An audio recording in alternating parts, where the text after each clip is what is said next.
Découvrez en avant-première le nouveau service d'InfoLive TV. Recevez gratuitement chaque jour, en vidéo, les informations d'Israël et du Proche-Orient sur votre mobile. Pour vous abonner, entrez sur notre site www.infolive.tv et cliquez sur la bannière Service téléphone mobile. Shalom à tous, ici Jérémy Devré-Bénichou au micro d'InfoLive TV pour l'édition du jeudi 19 juillet. Ouvrons ce journal avec ces déclarations surprenantes de Walid Abeidi, interviewé par nos confrères du Yediot Acharonot. Le commandant des brigades Al-Quds, la branche militaire du djihad islamique, a annoncé que son mouvement envisageait d'arrêter les attentats terroristes sur Israël afin d'établir, je cite, un calme mutuel et un cessez-le-feu. Pour Abeidi, c'est le seul moyen d'améliorer les conditions de vie des Palestiniens et d'obtenir l'allègement des restrictions.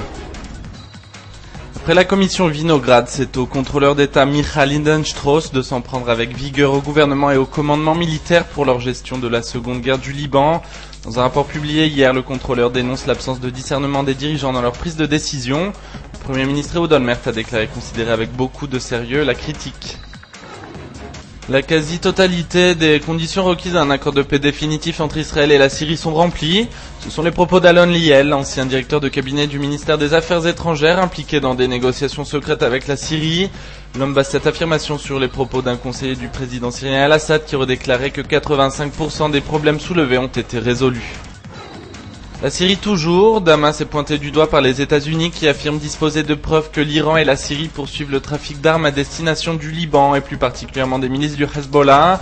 Le Conseil de sécurité de l'ONU travaille à l'écriture d'une nouvelle résolution visant à mettre un terme à ce trafic.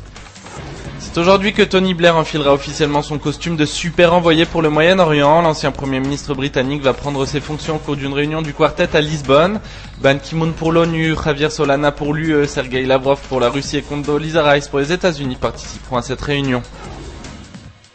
L'économie israélienne leader des marchés émergents, c'est la conclusion d'une analyse réalisée par la banque d'investissement Deutsche Bank. Selon un rapport publié par la Deutsche, l'économie israélienne montre une croissance stable, un rapport dette publique PIB en progrès ainsi qu'une balance extérieure stable. Arkady Gaïdamak en campagne pour la ville sainte, le milliardaire d'origine russe a déclaré hier qu'il serait le prochain maire de Jérusalem. Au micro de la radio ultra-orthodoxe Kol Chai, l'homme a déclaré qu'il était lui-même ultra-orthodoxe, mais sans kippa. Un détail pour quelqu'un qui ne respecte ni le Shabbat ni les fêtes.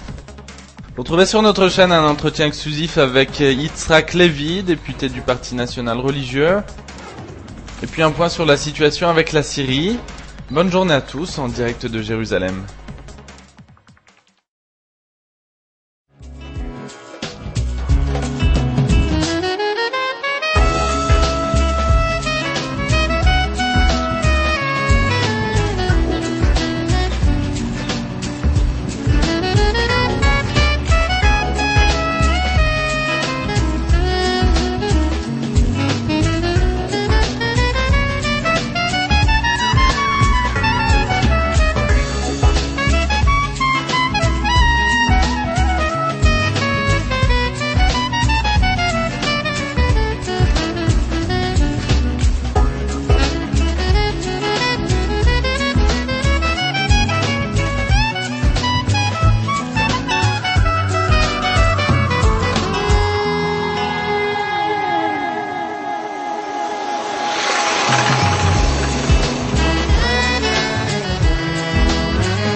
Aujourd'hui, le monde entier parle d'Israël. Mais qui parle d'Israël au monde entier, en temps réel, en 4 langues et en direct de Jérusalem? InfoLive.tv, la première chaîne de télévision internationale israélienne. 24 heures sur 24, 7 jours sur 7, suivez de l'intérieur l'actualité d'Israël et du Moyen-Orient. Des reportages, des interviews, un grand journal et des flash infos en images dès que l'actualité l'exige. InfoLive.tv, votre regard direct et vrai sur l'actualité d'Israël. Retrouvez InfoLive sur internet www.infolive.tv.